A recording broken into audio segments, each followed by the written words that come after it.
So ఈ బైకులు మనం తోలలేము. సో ఎలా ఉందంటే ఇది ఫస్ట్ గేర్ కి 170 స్పీడ్ వెళ్తుందంట.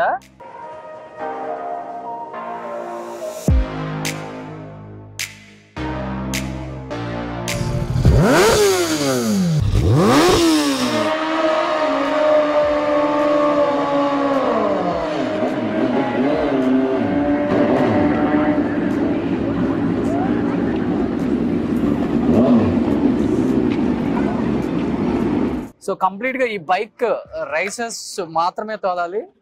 నాలాంటి వాళ్ళు సాహసం చేశారంటే మొత్తం ఎక్కడికెక్కడ ఫ్రాక్చర్ అయిపోతే. అసలు ఈ బైక్ డీటెయిల్స్ అడుగుదాం ఒకసారి.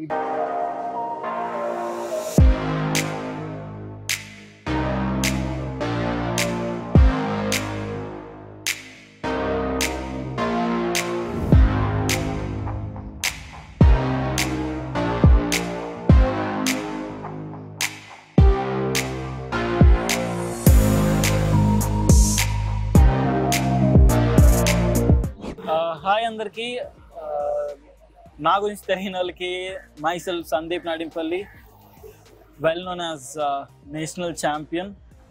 నేను మోటార్ సైకిల్ రేసింగ్లో 5 years నుంచి ఉన్నాను. 6 నేషనల్ టైటిల్స్ ఉన్నాను. ఇది నా కవాసాకి ZX-10R. ఇప్పుడు దీని గురించి కొంచెం సేపు మాట్లాడుకుందాము. ఇది ఒక 1000cc మెషిన్, జాపనీస్ది. బట్ మనకి బైక్ పార్ట్స్ అన్ని అసెంబుల్ అయ్యేది థాయిలాండ్లో, అక్కడి నుంచి ఇండియాకి వస్తుంది అనమాట. దీని హార్స్ పవర్ వచ్చేసి 213 హార్స్ పవర్. దీని వెయిట్ 206 kilos. దీని ట్యాంక్ కెపాసిటీ వచ్చేసేమో 17 liters.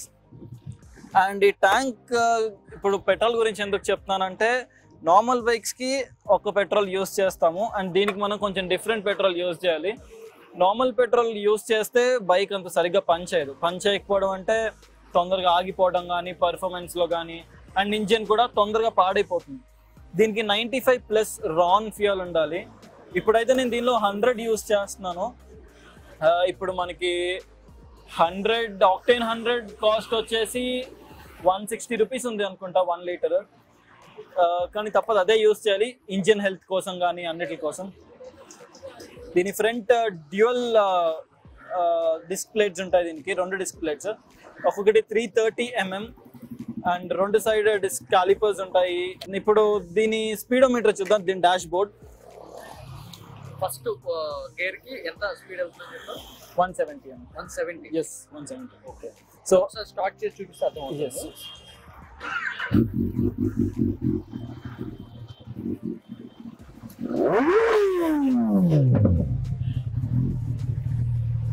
వావ్. సో ఇది ఫుల్ మోడ్, ఫుల్ పవర్ లో ఉంది కాబట్టి F1 ఉంది. దాని కింద ఇంజిన్ బ్రేకింగ్ కంట్రోల్, ట్రాక్షన్ అని, క్విక్ షిఫ్టర్ అని, అదంతా సెట్టింగ్స్ మనం ఇక్కడే ఈ బటన్స్ సెట్ చేసేసుకుంటాము.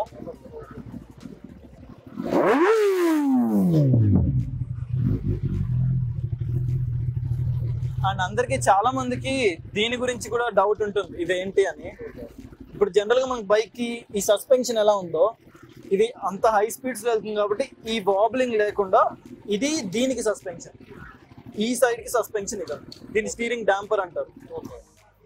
సో ఇది ఊగకుండా అది కంట్రోల్ చేస్తుంది. ఫ్రంట్ ఇలా ఫ్రంట్ ఊగకుండా ఇది కంట్రోల్ చేస్తుంది అనమాట. ఇది దీనికి షోరూమ్ తోనే ఎలక్ట్రిక్ డాంపర్ వస్తుంది, కానీ రేసింగ్ కి మాన్యువల్ డాంపర్ పెట్టుకోవాలి. ఇప్పుడు రోడ్ పైన ఉంది కాబట్టి నేను ఆటోమేటిక్ ఉంచేసాను. అండ్ దీని గురించి ఈ క్రాష్ గార్డ్ స్పెషాలిటీస్ చెప్పు సందీప్ ఒకసారి. ఈ రేసింగ్ బైక్ కాబట్టి ఇప్పుడు 17 లక్షలు అని చెప్పాయి వాల్యూ. 17 లక్షల రూపాయలకి దీంట్లో స్పెషాలిటీస్ ఏమి ఇస్తారు? అంటే ఇది ఒక 1000cc ఇన్లైన్ 4 ఇంజన్ ఇది, విత్ 213 HP. అండ్ దీనిలో ట్రాక్షన్ కంట్రోల్స్ ఉంటాయి. మనకి 5 డిఫరెంట్ ట్రాక్షన్ కంట్రోల్స్ ఉంటాయి. క్విక్ షిఫ్టర్ ఉంటుంది, ఆటో బ్లిప్ ఉంటుంది. Quick shifter and auto blip అంటే సింపుల్ గా చెప్పాలంటే, మనం వెళ్తున్నప్పుడు క్లచ్ పట్టుకుని గేర్ షిఫ్ట్ చేస్తాం. దీనికి అలా అవసరం లేదు. క్లచ్ పని చెయ్యక్కర్లేదు, డైరెక్ట్ గా షిఫ్ట్ చేసుకుంటూ వెళ్ళిపోవచ్చు. డైరెక్ట్ గా డౌన్ షిఫ్ట్ కూడా చేసేవచ్చు. దానికి అదే లోపల అంతా చేసుకుంటూ ఉంటుంది. అండ్ ఇది షోరూమ్ తో ఈ మోడల్స్ కి సింగిల్ సీటే వస్తుంది. అండ్ దీని పవర్ గురించి సింపుల్ గా చెప్పాలి అంటే, ఫస్ట్ గేర్ లోనే 170 స్పీడ్ వెళ్తుందని చెప్పాను. దీని టాప్ స్పీడ్ వచ్చేసి 300కి లాక్ ఉంటుంది, షోరూమ్ లాక్. 300 దాటది అనమాట మీటర్లో. 299 చూపిస్తుంది దానిలో. దాని తర్వాత మనం ట్యూన్ చేసుకోవాలి. అండ్ దీనిలో ఇప్పుడు ఈ సౌండ్ అంతా ఎక్కువ రావడానికి కారణం ఏంటంటే దీనికి నేను ఆఫ్టర్ మార్కెట్ ఎగ్జాస్ట్ ఒకటి పెట్టాను. ఈ సైలెన్సర్ చూస్తే సో ఇది బేసిక్గా నేను సౌండ్ గురించి పెట్టలేదు, ఇది పర్ఫార్మెన్స్ గురించి పెట్టాను. దీనివల్ల ఒక 16 HP పెరుగుతుంది. అండ్ నార్మల్ సైలెన్సర్ వెయిట్ ఎక్కువ, ఇది చాలా వెయిట్ తక్కువ.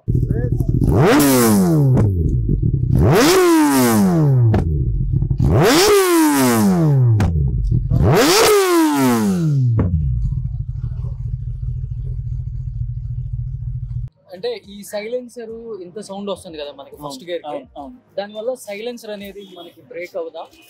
ఏమవు, ఇది ఫుల్ టైటానియం సైలెన్స్, ఇది మొత్తం టైటానియం, ఇది కార్బన్ ఫైబర్. ఇది హీట్ అవ్వదు కూడా, ఇది అంత ఎక్కువ హీట్ అవ్వదు.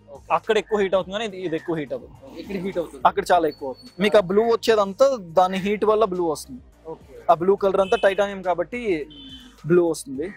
అండ్ ఇది నాకు చాలా పవర్ ఇస్తుంది, ఒక 16 horse power ఇస్తుంది. ఇది దీని కాస్ట్ వచ్చేసి 2.5 lakh rupees. ఒట్టి silence, only silence 2.5 lakh rupees.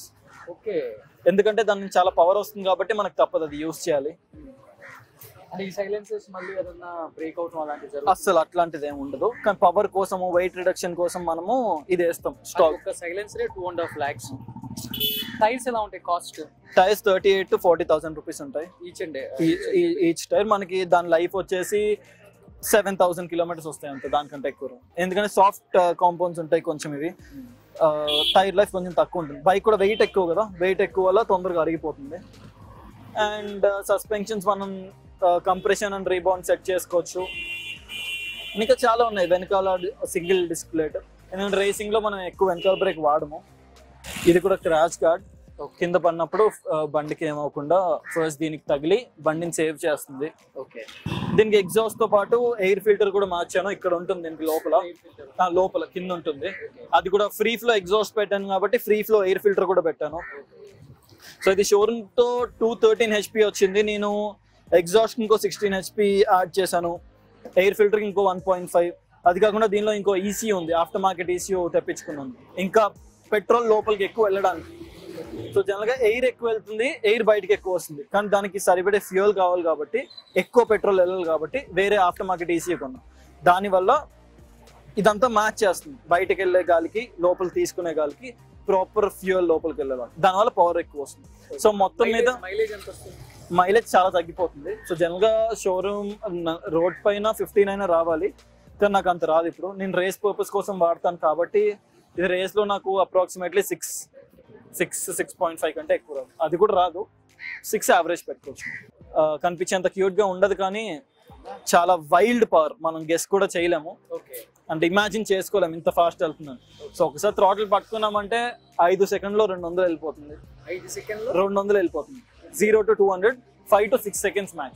So అదే 1000cc మెషిన్స్ కొన్న పవర్. కంప్లీట్ గా ఇదే స్పీడ్ తో వెళ్ళాలా లేకపోతే రేసింగ్ తోనే వెళ్తే మైలేజ్ వస్తుంది? మైలేజ్ ఎక్కువ స్పీడ్ వెళ్ళే కొద్దీ తగ్గిపోతూ ఉంటుంది అన్న. సో ఇప్పుడు మైలేజ్ తో మనకి పని లేదు. సో రేసింగ్ కాబట్టి మైలేజ్ ని పక్కన పెట్టేస్తాము, మనకి పవర్ ఇంపార్టెంట్. సో బండి ఎంత పవర్ ఇస్తే మనకి అంత మంచిది రేసింగ్ కాబట్టి. అండ్ ఇంకా ఇప్పటికే నేను చాలా చెయ్యలేదు, ఇంకా చాలా చెయ్యాలి బైక్ లో.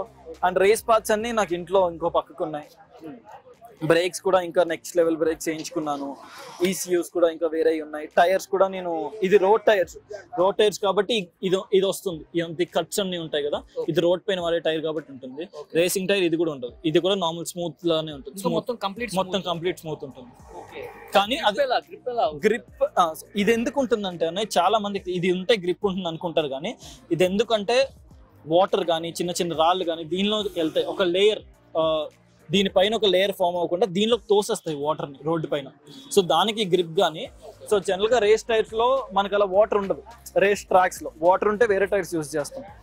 సో రేస్ ఇవి స్లిక్స్ అంటారు, స్లిక్ టైర్స్ అంటారు. అది సాఫ్ట్ కాంపౌండ్, చాలా సాఫ్ట్ కాంపౌండ్, స్మూత్ ఉంటాయి. అదేంటంటే చాలా స్మూత్ రబ్బర్, మనకి చూయింగ్ ఎలా ఉంటుంది అలా అతుక్కుంటాయి రోడ్డుకి. సో అంత గ్రిప్ అవి ఇస్తాయి, చాలా సాఫ్ట్ రబ్బర్. దీంతో కంపేర్ చేయలేము. అది యాక్చువల్లీ దాంతోనే ఉండాలి. నేను చేంజ్ చేస్తాను, రోడ్ పైన వాడుతున్నాను కాబట్టి. నేను రిమ్స్ కూడా మార్చేస్తాను, రిమ్లు కూడా మార్చేస్తాను యాక్చువల్లీ. ఎందుకంటే ఈ రిమ్స్ కి వెయిట్ ఎక్కువ. సో వెయిట్ తక్కువ ఉంటే టైర్ నుంచే పవర్ వస్తుంది. అంటే టైర్ ఎంత పవర్ ఉన్నా సరే టైర్ దగ్గర నుంచే తిప్పాలి కాబట్టి అక్కడ వెయిట్ తగ్గించేస్తున్నాను. నేను వేరే లైట్ వెయిట్ రిమ్స్ వేసి ఇంకా పవర్ పెంచుతున్నాను. ఇలా బండికి చాలా చేశాను చెప్పాలంటే. ఇప్పుడు దీనిలో సగమే ఉన్నాయి, సగం కూడా లేవు. అది నా లోపల ఉన్నాయి, బయట ఉండే పార్ట్స్ అన్ని తీసేసాను. కంప్లీట్ ప్రైస్ ఎంత? దీనిది 17 lakhs అయితే నేను ఇప్పటి వరకు 25 lakhs పైన ఇన్వెస్ట్ చేశాను బైక్. దీనికి మొత్తం కంప్లీట్ కాస్ట్ 25 lakhs. ఇంకా ఎక్కువ కూడా ఉండొచ్చు. మన ఒక ఎంజీ కార్ కాస్ట్ ఉంటుంది కానీ ఏ కార్ అయినా సరే ఇట్లా బీట్ చేసేస్తుంది అంతే. ఈ మధ్య మన హీరోస్ కూడా ఎక్కువ మంది వాడుతున్నారు. చాలా మందికి ఉన్నాయి, చాలా హీరోస్. అంటే ఇది ఒక్కటని కాదు కానీ చాలా సూపర్ బైక్స్ ఉన్నాయి. ఇప్పుడు సూపర్ బైక్స్ లో ఇది కవాసాకి కంపెనీ నుండి, కవాసాకి ZX-R. ఇప్పుడు కొత్తగా BMW S1000R 2020 వర్షన్ వచ్చింది, మన దాంతోనే రేస్ చేసిన, ఇంకా చాలా బాగుంటుంది. అలా చాలా డిఫరెంట్ కంపెనీస్, డిఫరెంట్ మెషిన్స్ ఉన్నాయి. ఒక్కొక్క దానికి ఒక్కొక్క స్పెషాలిటీ. ఒక్కొక్క బైక్ కి ఒక్కొక్క హెల్మెట్ ఉందా? యాక్చువల్లీ చెప్పాలంటే అవును, నాకు 8 helmets ఉన్నాయి మొత్తం. సో ఇంతకుముందు ఇంటర్వ్యూలో చెప్పావు కదా హెల్మెట్ కాస్ట్ 1.5 lakh ఉంటుంది. అవును. సో ఇది 1.5 lakh. ఇది 1.5 lakh కాదు, ఇది యాక్చువల్లీ రీసెంట్ గా తీసుకున్న హెల్మెట్. ఇది నేను యాక్చువల్లీ టూరింగ్ కి యూస్ చేస్తాను ఇక్కడ. ఇదేంటంటే ఇప్పుడు రేసింగ్ కి చాలా టైట్ హెల్మెట్ ఉండాలి. అది ఎందుకు అంటే కింద పడినప్పుడు హెల్మెట్ లో గ్యాప్ ఉంటే అది మనకి తగిలి మన హెడ్ ని బ్రేక్ చేస్తుంది. రేసింగ్ కాదు, నాకు కావాల్సింది టూరింగ్ కంఫర్ట్ కూడా కొంచెం చూసుకోవాలి కాబట్టి ఇది కొంచెం లూజ్ హెల్మెట్. ఇది M size హెల్మెట్, సో ఇది వాడతాను. దీని కాస్ట్ 1,00,000 ఉండదు, ఎందుకంటే రోడ్ పైన మహా అయితే 60-80 వెళ్తాం, దానికంటే ఎక్కువ వెళ్ళము. ఇది అప్రాక్సిమేట్లీ 10,000 rupees. ఇది కూడా లిమిటెడ్ ఎడిషన్ అని కొనుక్కున్నాను. ఇలా ఇదే కాకుండా ఇలాంటి హెల్మెట్స్ ఒక 2-3 ఉన్నాయి. ఇంకా పెద్ద స్టాండర్డ్స్ కార్బన్ ఫైబర్ హెల్మెట్స్ ఒక 2 ఉన్నాయి. సో మొత్తం ఒక 7-8 హెల్మెట్స్ ఉన్నాయి నా దగ్గర. కంటికి ఏది కనిపిస్తే అది ఏది నచ్చితే. ఇప్పుడు జూబ్లీ హిల్స్, బంజారా హిల్స్ అంటే కామన్, ఈ సౌండ్స్ వింటూ ఉంటాం రెగ్యులర్ గా. నువ్వు ఉండేది నిజాంపేట సైడ్ కదా? అవును, అక్కడ కూడా చాలా ఉంది. బైక్ వచ్చేటప్పుడు తెలుసు, అందరికీ తెలుసు. నేను ఈవెన్ ఏ రోడ్ లో తిరిగినా సరే నా బైక్ చాలా తెలుసు చాలా మందికి. అండ్ ఆ సౌండ్ కి ఒక స్పెషల్ అట్రాక్షన్ అన్నమాట. అండ్ ఇప్పుడు నిజాంపేట్ మా ఏరియా కూడా చాలా ఎక్కువ సూపర్ బైక్స్ ఉన్నాయి. సో ఇప్పుడు సూపర్ బైక్ కల్చర్ చాలా పెరిగిపోయింది కాబట్టి ఎక్కడికి వెళ్ళినా సరే, ఏ మూలకి వెళ్ళినా సరే సూపర్ బైక్స్ ప్రతి చోట ఉన్నాయి. సో ఇప్పుడు ఒక రోడ్ లో ఒక స్పెషల్ అట్రాక్షన్ ఈ బైక్స్ ఇచ్చేస్తాయి తప్పకుండా. అందుకే అందరికి సూపర్ బైక్స్ అంటే అంత పిచ్చి ఉంటుంది. So BMW, Audi, Range Rover, Benz వీటన్నిటిని కూడా బీట్ చేసి వెళ్ళిపోయింది. అంటే అవి సౌండ్ రావు, అవి కంఫర్ట్ కూర్చుని అలా వెళ్తాం. బట్ ఈ సౌండ్ తో వెళ్తే ఆ ఫీలింగ్ డిఫరెంట్ గా ఉంటుంది. ఆ సెంటర్ ఆఫ్ అట్రాక్షన్ అయిపోతాం కదా మనం, అది బాగుంటుంది. సందీప్ బైక్ అంతా ఓకే కానీ ఒక చెప్తాను. సో దీన్ని రామైర్ అంటారు. రామైర్ ఇండక్షన్ అన్నమాట. రామైర్ అంటే ఏంటి? ఇప్పుడు జనరల్ గా ఎయిర్ ఫిల్టర్ లోకి ఎయిర్ మనకి లోపల నుంచి వెళ్తుంది అన్ని బైక్స్. ఇది అలా కాదు, సైలెన్సర్ కాదు. ఇప్పుడు బండి పీల్చుకునే గాలి ఉంటుంది కదా, అంటే ఫ్యూయల్ లోపల బర్న్ అవ్వాలంటే పీల్చుకునే వదులుతున్నట్టు. సో పీల్చుకునేది ఎయిర్ ఫిల్టర్ నుంచి వెళ్తుంది. ఎయిర్ ఫిల్టర్ ఇక్కడ ఉంటుంది. ఎయిర్ ఫిల్టర్ జనరల్లీ వేరే బైక్స్ ఆ లోపలే ఉంటుంది, లోపలే అది ఉంటుంది. ఇది అలా కాకుండా ఫ్రంట్ ఉంటుంది. సో మనం వెళ్తున్నప్పుడు ఆ ఫోర్స్ గా వచ్చే గాలి కూడా దీనిలోకి వెళ్ళి ఎక్కువ ఎయిర్ లోపలికి వెళ్తుంది. సో దీన్ని రామైర్ అంటారు. దీని వల్ల పవర్ పెరుగుతుంది. సో జనరల్ గా సూపర్ బైక్స్ కి ఇది ఉంటుంది. సో రామైర్ మంచి పవర్ కి అడ్వాంటేజ్.